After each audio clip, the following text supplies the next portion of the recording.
हर बड़ी कहानी का आप जानते हैं एक आगाज होता है। आज हम उस सुबह की बात करने जा रहे हैं जिसने तारीख का रुख ही मोड़ दिया, यानी पैगंबर इस्लाम हजरत मोहम्मद सल्लल्लाहु अलैहि वसल्लम की विलादत।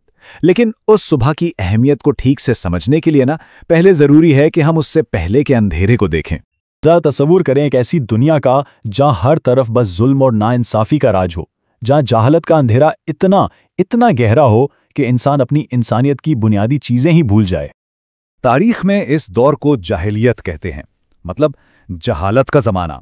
लेकिन यह सिर्फ एक नाम नहीं था, ये उस गहरी तारीकी की अलामत थी जिसमें पूरी दुनिया बस एक रोशनी का इंतजार कर रही थी। सोचिए, ये वो दौर था जहां मुआशरा बिल्कुल जवाल का शिकार था। लोग अपने ही हाथों से बनाए हुए बुतों, सितारों, यहां तक के दरख्तों की पूजा करते थे। लेकिन इस सबसे भी ज्यादा दिल दहला देने वाली हकीकत ये थी कि बेटियों को एक बोझ समझा जाता था और उन्हें जिंदा दफन कर देना एक काबिल फख्र काम माना जाता था। लेकिन जैसा कि कहते हैं ना, हर गहरी रात के बाद सुबह जरूर होती है। तो उस तारीकी में भी उम्मीद की एक किरण बाकी थी। एक लंबे अरसे से एक पेशीन गोई का इंतजार हो रहा था और एक नए दौर के आगाज की सरगोशियां वो सुनाई दे रही थी। देखिए, एक आखिरी नबी की आमद का ख्याल कोई बिल्कुल नया नहीं था। पुरानी इल्हामी किताबों में जैसे तौरात और इंजील, वहां भी इसका जिक्र मिलता है। अरब के बुजुर्गों से लेकर मदीना में जो यहूदी आलिम थे, सबको ये इल्म था कि एक अजीम रहनुमा आने वाला है जो इस अंधेरे का खात्मा करेगा। और फिर बिल्कुल उसी साल, जिस साल नबी करीम सल्लल्लाहु अलैहि वसल्लम की पैदाइश हुई, एक ऐसा हैरत अंगेज वाक़या पेश आया जो गोया एक इलाही तमहीद बन गया। इस साल को तारीख में आमुल फील यानी हाथी वाला साल के नाम से जाना जाता है। क्यों? क्योंकि इसकी वजह मक्का में पेश आने वाला एक मोजज़ा था जिसने काबा की हिफाजत की। तो आखिर हुआ क्या था उस साल? बात यह थी कि यमन का हुक्मरान था अबरहा।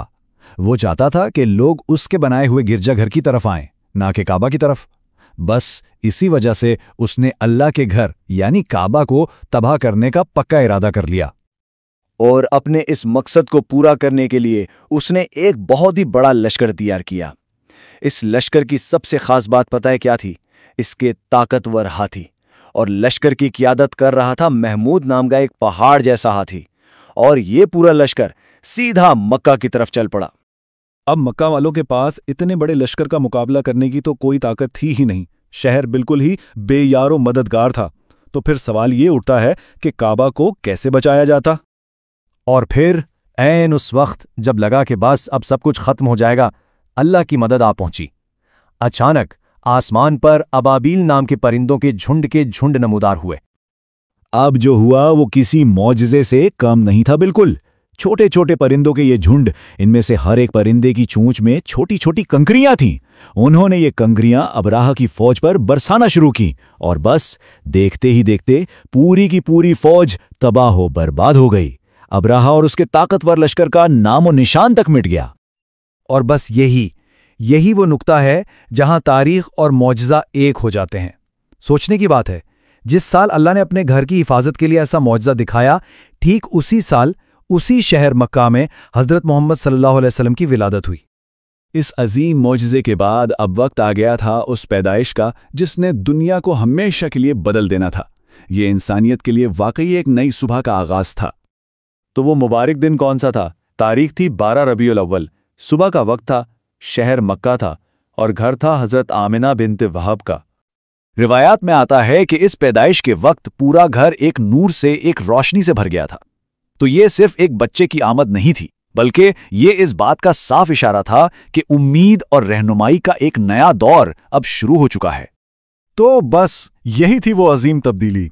जाहिलियत के दौर के जुल्म और बुत परस्ती के अंधेरों से निकलकर ईमान की रोशनी और एक खुदा की इबादत की तरफ सफर। ये पैदाइश ये सिर्फ एक वाकया नहीं था, ये इंसानियत की पूरी तारीख में एक बिल्कुल नए बाब का दिबाचा था। और ये सारी बात हमें एक आखिरी और बहुत अहम सवाल पर लाकर खड़ा कर देती है।